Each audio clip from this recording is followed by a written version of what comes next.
Assalamu alaikum wa rahmatullah et bienvenue à tous sur la chaîne. Beaucoup de ceux qui doutent de la véracité de l'islam ne croient pas que le prophète Mohammed est un véritable prophète, alayhi salatu wassalam. Pourtant, les preuves qu'il est bel et bien le dernier messager de Dieu sont légion. Dans cette vidéo, je vous propose donc 5 preuves que Mohammed est un véritable prophète, tout de suite après la petite intro.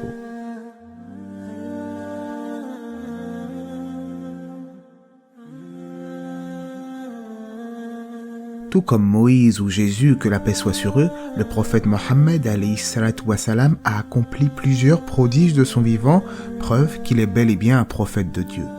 Parmi ces miracles, on peut évoquer son voyage nocturne de la mosquée de la Mecque à la mosquée Al-Aqsa à Jérusalem, ou bien des hadiths authentiques qui nous montrent que de l'eau ont jailli miraculeusement de ses doigts pour que chaque homme puisse faire ses ablutions. Mais comme il serait fastidieux de citer tous les miracles du prophète, je vous propose de parler d'un des plus grandioses, la scission de la lune. Un jour, des Mécois demandèrent au prophète de leur faire voir un miracle, et cela afin de prouver qu'il était bel et bien un prophète. Pour rappel, les prophètes ne peuvent rien faire de par leur propre personne. Les miracles se réalisent avant tout par la permission de Dieu. Selon un hadith donc, les habitants de la Mecque ont demandé au prophète alayhi salatu wassalam un signe de la prophétie. C'est alors que la lune se fendit en 2 parties. Allah révéla à ce propos le verset « L'heure approche et la lune s'est fendue ». Selon l'exégète Ibn Kathir, beaucoup de gens témoignent avoir vu un temple en Inde où il est inscrit « Il a été construit la nuit où la lune s'est fendue en 2 ». Selon d'autres sources, un roi indien de l'époque a rapporté avoir vu clairement la lune se scinder en 2. Il s'agit du roi Chakravarti Farmas de Malabar au sud de l'Inde. L'incident est d'ailleurs documenté dans un manuscrit conservé à l'India Office Library à Londres. En effet, à cette époque, un groupe de marchands musulmans se rendait en Chine et en passant par Malabar, ils se sont entretenus avec ce roi et lui ont raconté que cet événement est lié à la prophétie de Mohammed. Le roi, ayant vu le phénomène de ses propres yeux, s'est ensuite converti à l'islam. On rapporte à cet effet que c'est ce roi même qui a bâti la première mosquée de l'Inde vers l'an 629 de notre ère, mosquée qui existe toujours actuellement. En voici une photo. Pour anecdote, une mosquée porte également le nom de ce roi indien, converti à l'islam, la Shiraman Perumal Chakravarti Farmas.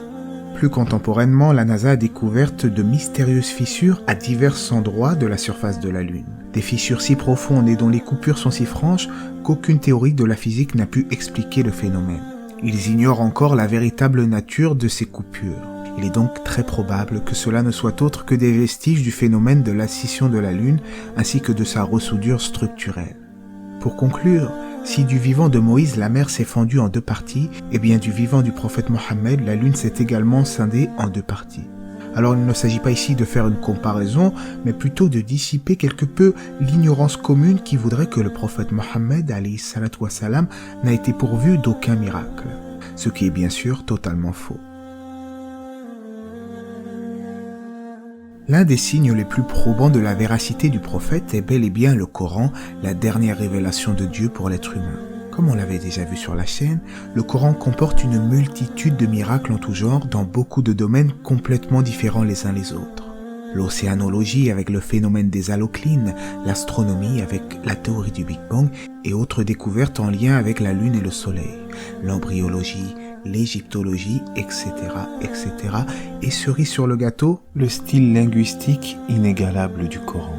À ceux qui traitent d'imposteurs le prophète Mohammed alayhi salatu wassalam, comment un homme illettré du désert qui ne savait ni lire ni écrire, il y a plus de 1400 ans, aurait pu produire de lui-même un livre qui comporte des faits scientifiques qui n'ont été découverts que récemment. Le Coran n'a même pas été concurrencé par les plus grands poètes arabes de l'époque alors qu'ils excellaient dans la maîtrise de leur langue. Le Coran, un livre relatant des faits et des événements du passé, mais également des événements du futur avec une précision étonnante.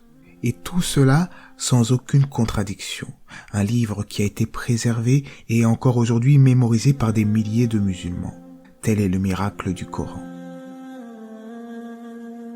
Pour tout vous dire, même si les polythéistes arabes de l'époque de la révélation cherchaient à discréditer le message du prophète, c'était par pur rejet de la religion de l'islam. Paradoxalement, ils avaient une confiance inébranlable envers le prophète Mohammed alayhi salatu wassalam, cela car il était qualifié d'Al-Amin, le digne de confiance. Comment aurait-il pu en être autrement d'un homme qui n'était connu que pour dire la vérité depuis son plus jeune âge? Dieu a choisi de révéler son ultime message pour les gens sur un homme connu des siens pour être véridique et sincère. Un jour, le prophète rassembla les gens sur le mont Safa afin de prêcher son message. Les Quraysh se rendèrent donc au lieu de rendez-vous et le prophète alayhi salatu wa salam s'exclama en ce sens. Si je vous disais que derrière cette colline se trouve une armée ennemie qui se prépare pour vous attaquer, ce matin ou plutôt ce soir, allez-vous me croire? Et tous répondirent d'une seule voix, oui, nous ne t'avons jamais entendu dire le moindre mensonge. Et le prophète de répondre, alors je vous préviens contre un châtiment aussi terrible qu'imminent. Mais là, malheureusement, ils se sont détournés de lui, quand bien même ils reconnaissaient son caractère sincère et véridique. À ce sujet, le Créateur a réconforté le prophète dans le sens du verset. Nous savons qu'en vérité ce qu'ils disent te chagrine. Or vraiment, ils ne croient pas que tu es un menteur, mais ce sont les versets d'Allah que les injustes renient.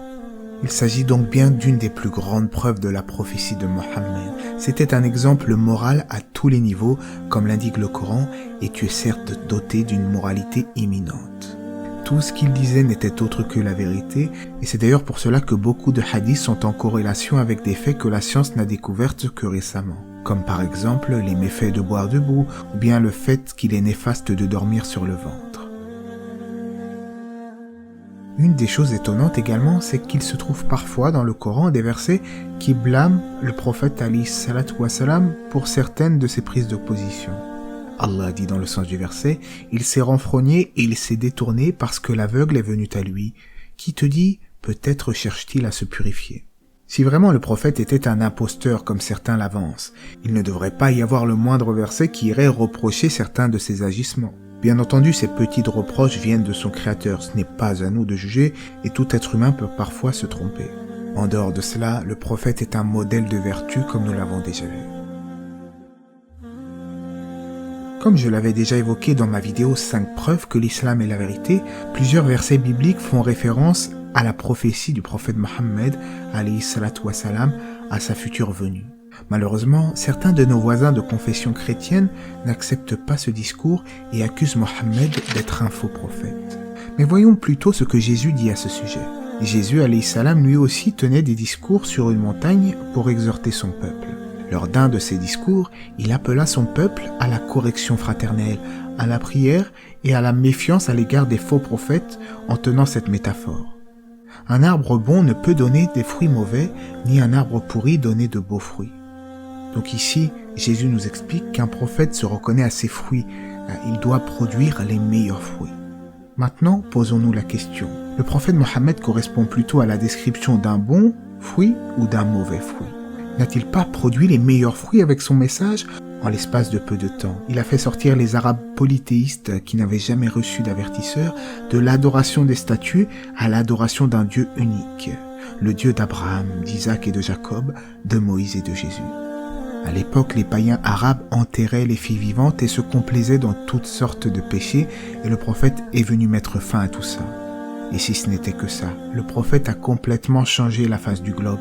Son message a imprégné les cœurs d'êtres humains de toutes nationalités confondues à travers le monde. L'islam a rétabli le dogme universel des prophètes l'ayant précédé, alors comment ne pas parler ici de beaux fruits, de meilleurs fruits? Vous l'avez compris, la Bible elle-même réfute l'idée selon laquelle Mohammed serait un faux prophète. J'espère en tout cas que cette vidéo vous aura intéressé. Il s'agissait d'énumérer quelques preuves de la légitimité du prophète Mohammed, sallallahu alayhi wa sallam, dernier guide pour l'humanité. Il est dit dans le Coran, dans le sens du verset, « Nous ne t'avons envoyé qu'en miséricorde pour l'univers ». Allah sait mieux, que la paix et les bénédictions d'Allah soient sur le prophète, sa famille et ses compagnons.